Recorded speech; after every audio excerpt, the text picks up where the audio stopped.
intruder. We have never seen a case where an offender comes from outside the residence, breaks into the home, takes a knife, and then goes back outside the home and cuts the screen to come back in. Those steps, that kind of behavior is just unnecessary to the commission of any kind of an offense, unless you're attempting to make the scene look like something you think it should look like or that you want other people to believe occurred. And again, that's an element of staging. And on Darley's nightshirt, scientists found cast-off blood spatter on the back right shoulder area. DNA testing revealed that the blood belonged to the two boys. Some of those blood stains are coming in a direction consistent with the movement of the item that was bloodstained. In my opinion, in this case, the knife. As you're drawing the knife backward, the blood is coming off of the end of the knife as it's being drawn backward, and of course, if it's close enough and it's still in an upward flight, it will point in an upward direction with the blood stains. The blood spatter was pointed upwards, consistent with the movement of a bloody knife in Darley's right hand. The forensic evidence all told a story quite different from the one Darley told police. Prosecutors believe that the murders were premeditated and that Darley encouraged the boys to sleep with her that night in the family room.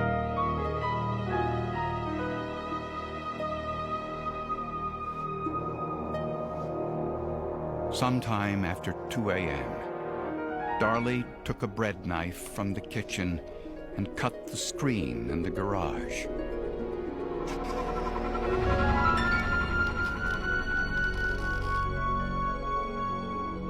She returned the knife to the holder without rinsing the fiberglass residue found later by forensic scientists.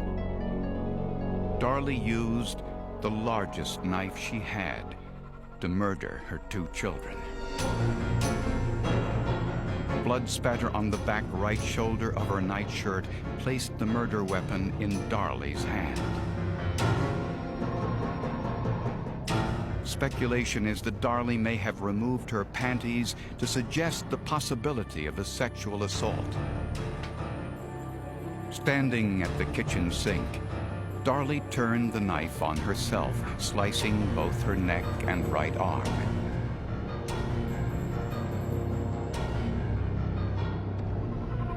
Then something unexpected happened. 5-year-old Damon was still alive, crawling through the family room. He was stabbed 2 more times. The knife impression on the carpet was caused by blood from her arm wound as it dripped over the tip of the knife.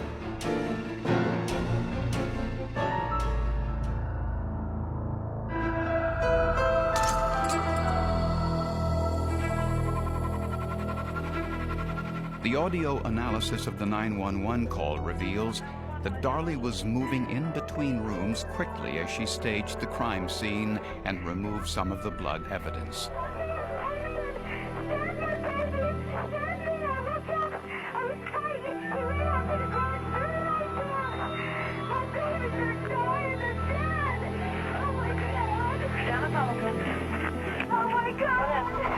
But Darley's attempt to mislead investigators failed.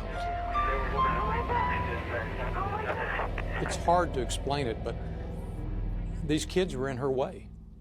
They were in the way of her lifestyle and her ambitions and what she wanted to do. And she simply made a decision that those children would no longer be in her way. Darley Routier was arrested and charged with the murder of her 2 sons. Darren Routier denied he was involved, and no charges were filed against him. Patricia Springer described the possible motive in her book, Flesh and Blood. There is no one reason why Darley Routier did this. It is a combination of things. It had nothing to do with money. It had to do with the multiple births, with the total responsibility. We've learned since then that Darren really didn't help a lot with the children. They painted this picture of the perfect family and how great they were, and everything they did was as a family. But the family life was an illusion. that they perpetrated on anyone that would listen to it. Darlie Routier was found guilty of first-degree murder and was sentenced to death. She currently sits on death row, awaiting execution. Texas is a pretty conservative state, and I want everybody to know that you can't go out and kill our children and expect to live. I think that Darlie got exactly what she deserved in this case. We probably gave her more justice than she deserved in this case.